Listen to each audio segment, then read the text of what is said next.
Саламатсыздар, құрметті студенттер, мына қазақ күресінен шеберлік сыныбының көрсетейін деп жатырмын.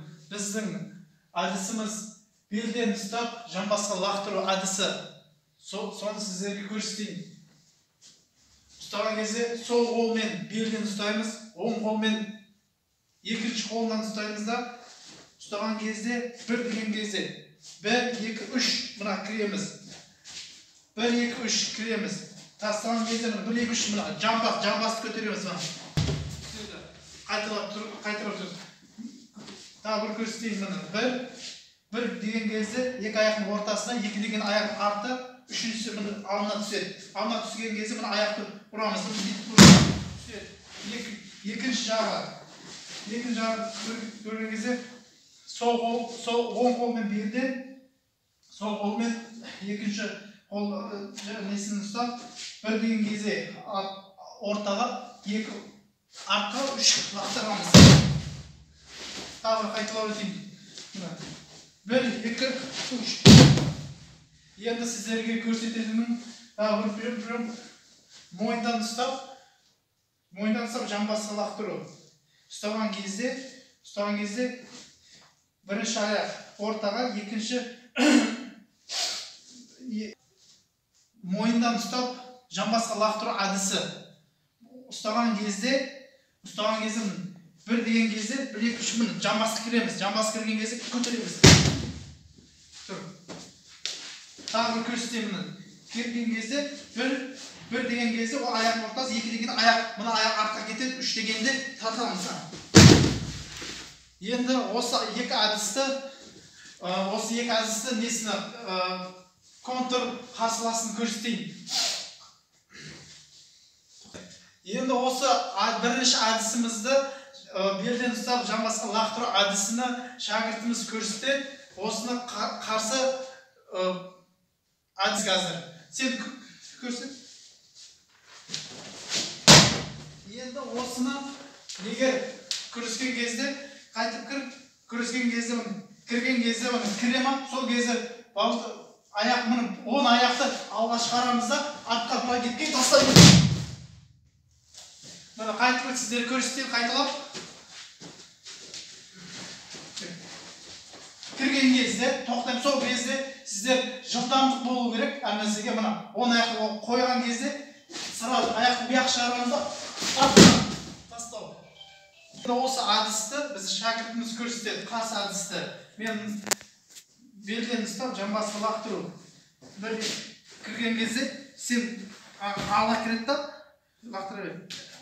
Тоқтап. Бұл қарсы әдіс. Қайталап осыны. Мен кірем. 1, 2, 3. Енді осы әдісті мойындан ұстап, жамбасқа лақтыру әдісі. Осыны біз шәкірт істейді, мен қарсы прием жасаймын. Сол кезде кірген кезде, жамбасқа кірген кезде, артқа лақтыру мұны. Мұны алдынан қойсақ та болады. Осы таза жеңіске түседі. Егер қайталап істе осы приемды, мұны сол кезде ұстаған кезде сіздер алға көтеруге де болады. Алға көтеріп, мұны аяғын артын тастауға да болады. Мұны құрметті студенттер, мұны істеген кезде оң қолмен ұстаған кезде асықпаймыз. 4 жылдамдық талап етеді. Әр приемды, бір приемды 1000 рет қайталамау керек. Сол кезде бір прием шығады.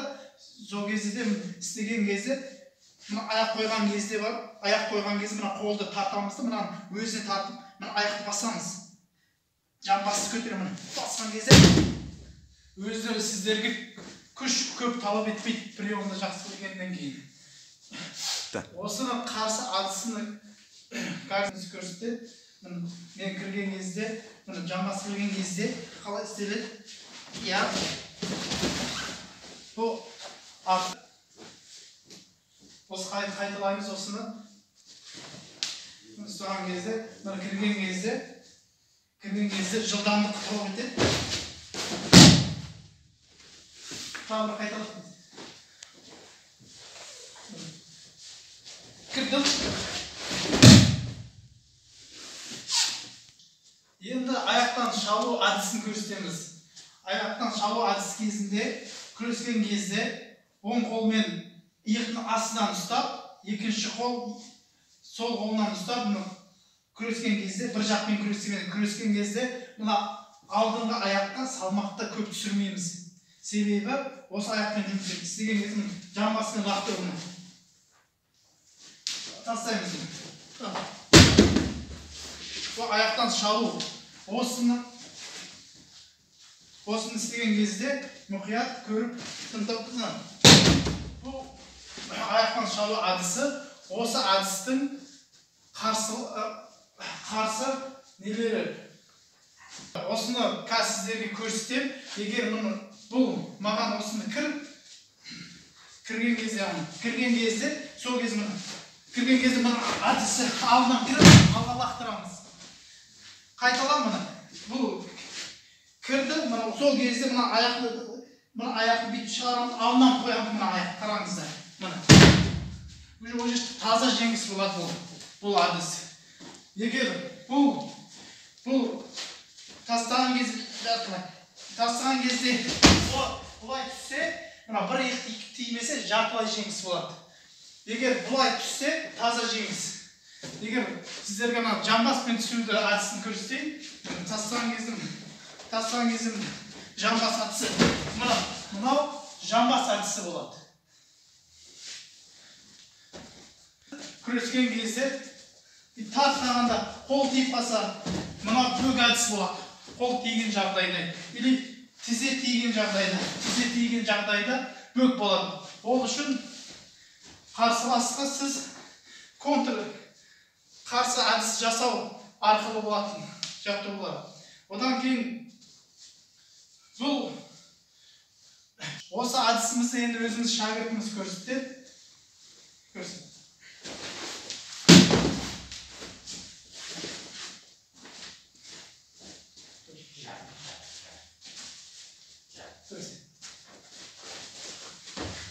Сол кезде мен істеген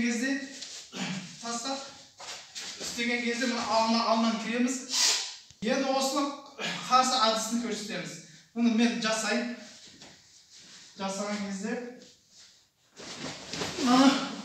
осылай. Тағы да қайталаймыз.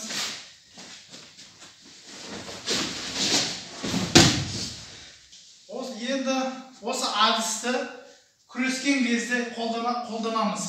Екеуміз қазір күресеміз, сол кезде сол әдістерді қолданамыз.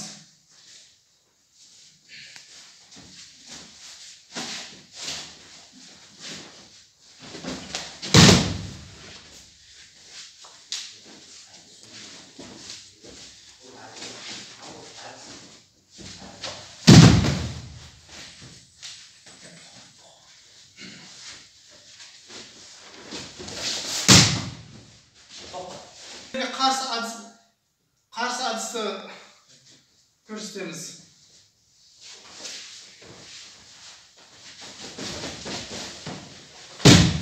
Қарсы әдіс.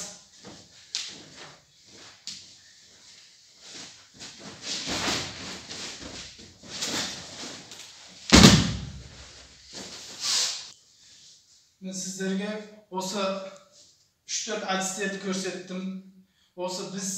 Осы әдісті жасау үшін біріншіден бізде денені қыздыру үшін басқа жаттығулары, гимнастика жаттығулары, жеңіл атлетика жаттығулары, ауыр атлетика жаттығуларын жасаған кезде біз осыған тез бейімдік тез дайындаламыз балалар. Сол үшін біз кішкене сіздерге осы қазақ күресіміз, өзіміз ұлттық күресіміз болғаннан кейін бәріңді осы спортқа, осы қазақ күресіне шақырамын. Осы алға қойған мақсаттарымызға жете берейік. Осы қазақ күресімізді елдерге таныта берейік. Әлем чемпионы